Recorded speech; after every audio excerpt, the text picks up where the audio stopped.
Everything the human mind can imagine and truly believe, it can also achieve. It sounds too simple to be true, right? But what if I told you the next 3 days could be more powerful than the last 3 years of your life? If you begin to act, think, and see yourself differently, results will start to show immediately. Most people never experience this because they wait for external proof before behaving like someone successful. Today, you will learn how to act like a successful person, even if you do not yet have the money, the position, or the recognition. Why? Because success begins from within, not from what you have, but from what you do. Have you noticed how many people wait for an external sign to finally change? They believe they need a promotion to feel confident or money to value themselves, but this pattern holds millions back. How can you act like someone successful if you haven't arrived there yet?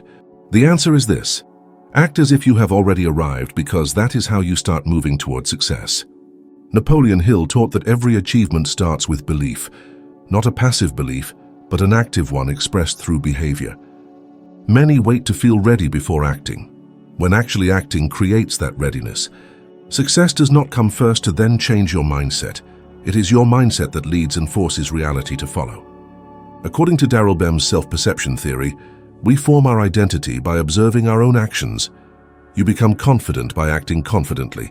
If you behave like a disciplined, successful, and confident person, even without results yet, your mind will begin adapting to this new identity. He spoke and thought like a champion until reality had no choice but to follow him. Interestingly, this pattern appears even among ordinary people.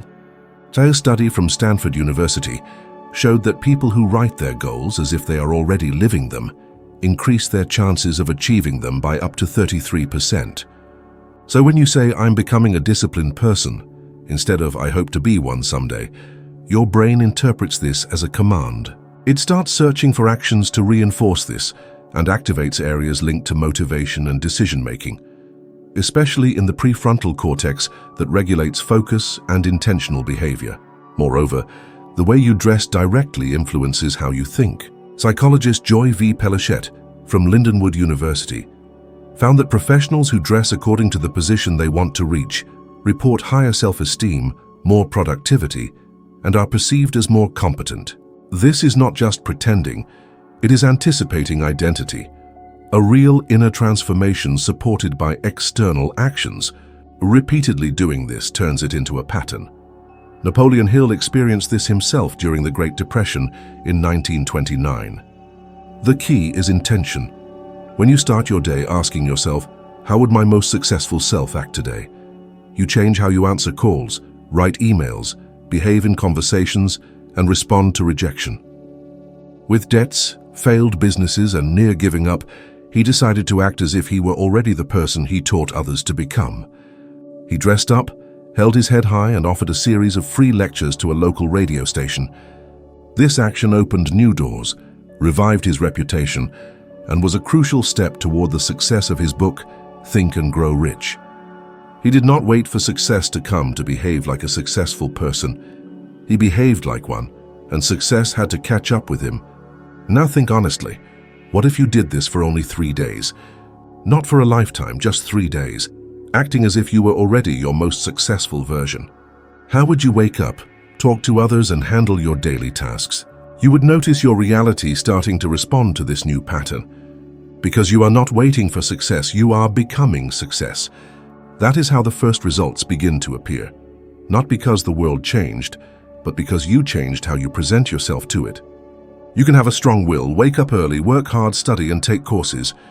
But without absolute clarity about what you truly want to achieve, all of that may become empty motion. This is where many get lost, working hard, dedicating themselves, yet remaining frustrated because they see no progress. Why? Because they have no defined destination. They run without knowing where to go. And sooner or later, this exacts a price. Napoleon Hill said, "Desire is the starting point of all achievement, but this desire must be specific, visualizable, and measurable. Otherwise, it remains a beautiful illusion that never leaves the page." Think about it. Have you ever tried playing darts blindfolded? Probably not. But that is exactly what you do when your goals are vague. Saying "I want to be rich" or "I want to succeed" is not a goal. It is a vague wish without direction. But if you say, I want to earn $4,000 per month within 12 months by providing service X that solves problem Y for group Z. That is clarity. Clarity gives your mind direction, activates your focus, your actions, and your persistence. And this is not just coach talk. It is science proven by studies at Dominican University in California. People who write down their goals clearly and review them often have more than double the chance of achieving them compared to those who only think about them. Because clarity makes the invisible tangible and signals to the brain what is a priority. Your brain begins to filter everything you see, hear, and feel based on that goal. This is called the reticular activation system. Have you ever decided to buy a certain car and suddenly started seeing that car everywhere? That is how your brain works with clear goals. Your brain starts noticing opportunities where before there was only noise, but only if you have clearly defined and written down your goal. Can you describe in detail what you want? In how much time, in what way, using which resources? What would your ideal day look like? What kind of person do you need to become to deserve that outcome? If you cannot answer these questions now, then you are still in the stage of fantasy, and that is okay if you want to move beyond it. Look at Wilma Rudolph.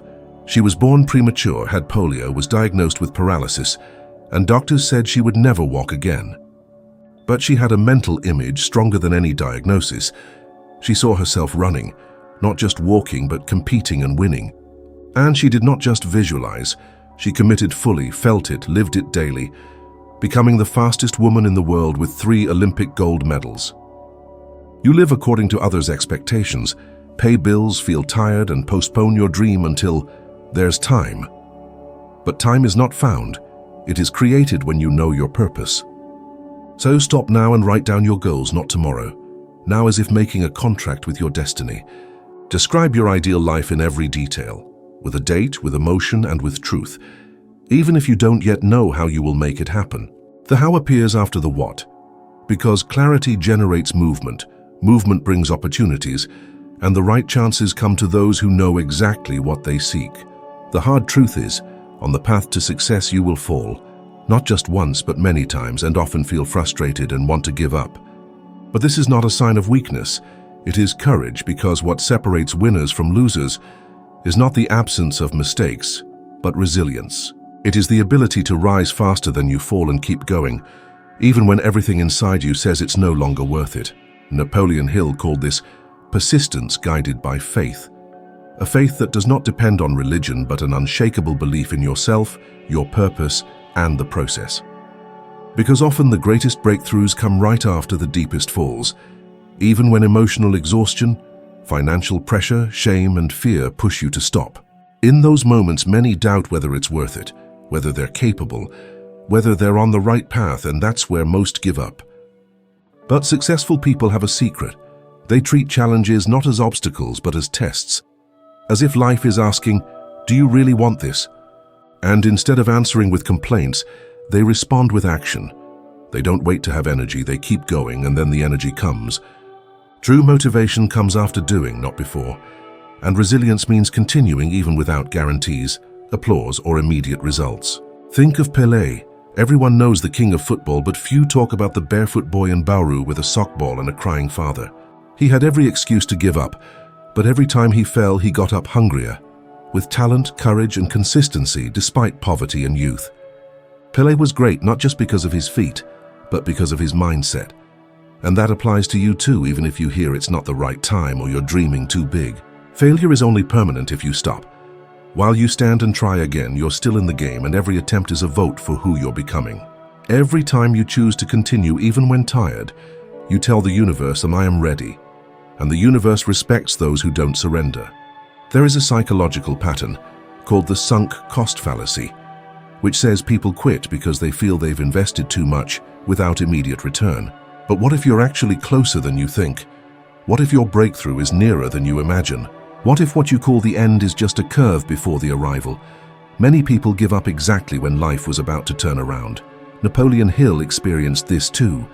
Before becoming one of the most influential authors in the world, he faced heavy failures, including financial ones while trying to start a business.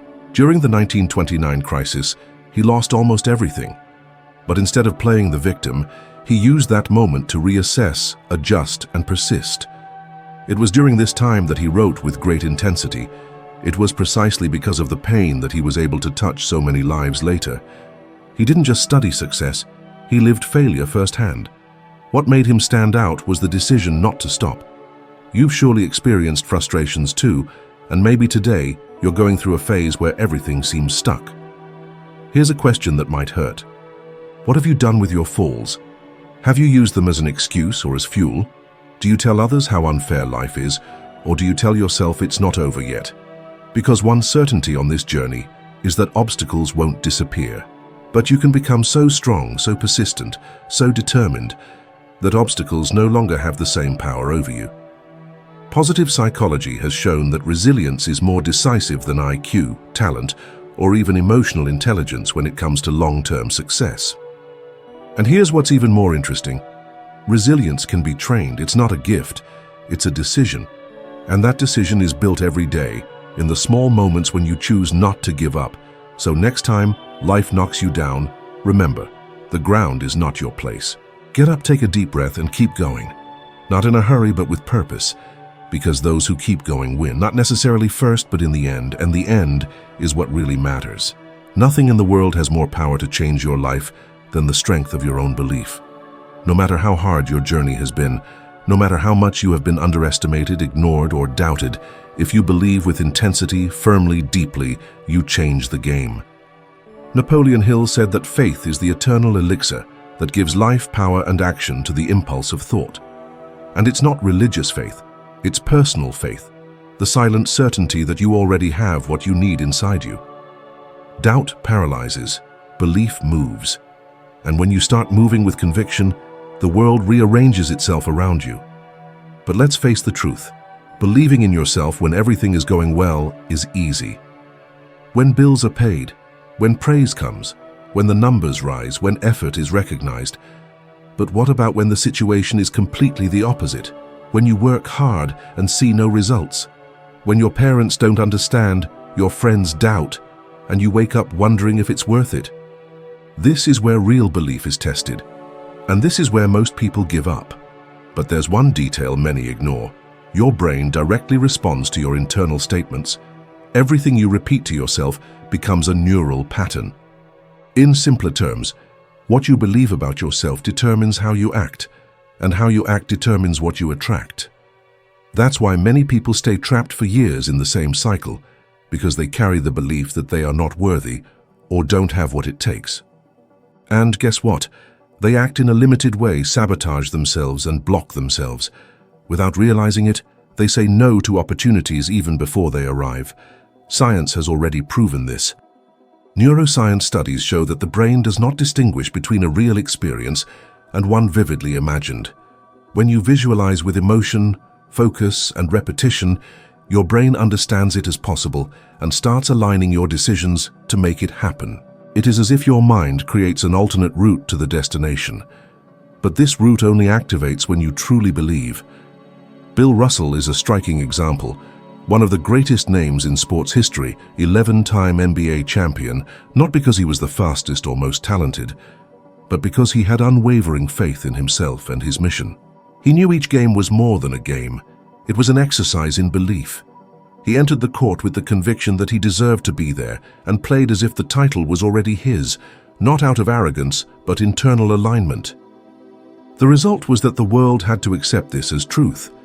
But believing is not magic. It is an exercise that must be trained. You need to protect yourself from everything that tries to diminish your faith in yourself and shield yourself from voices reminding you of your mistakes and limitations. Often these voices come from within your own mind.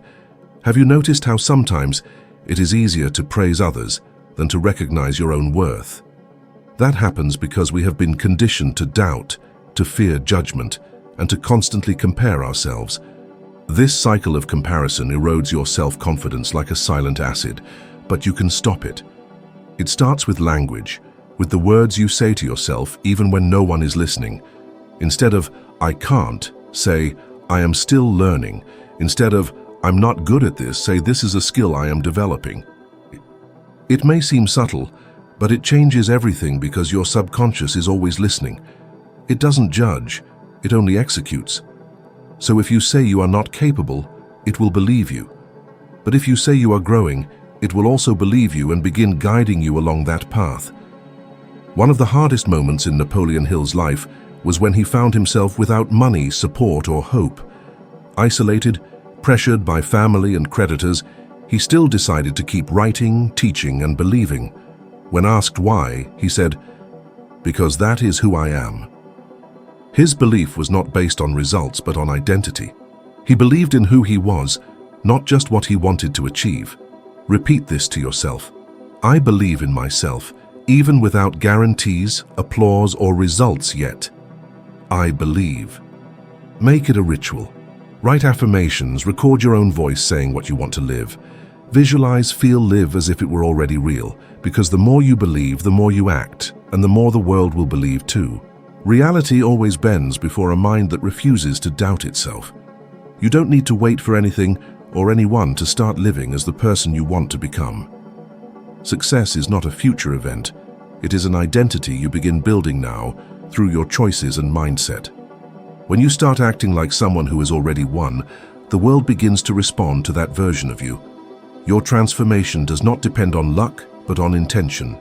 And if you have come this far, you have taken a step that many do not dare to take. Keep going on your journey. A new video is appearing on your screen now. Click on it. It is another step on your ladder of evolution to become 1% better than you are now. Thank you for being here. See you in the next video.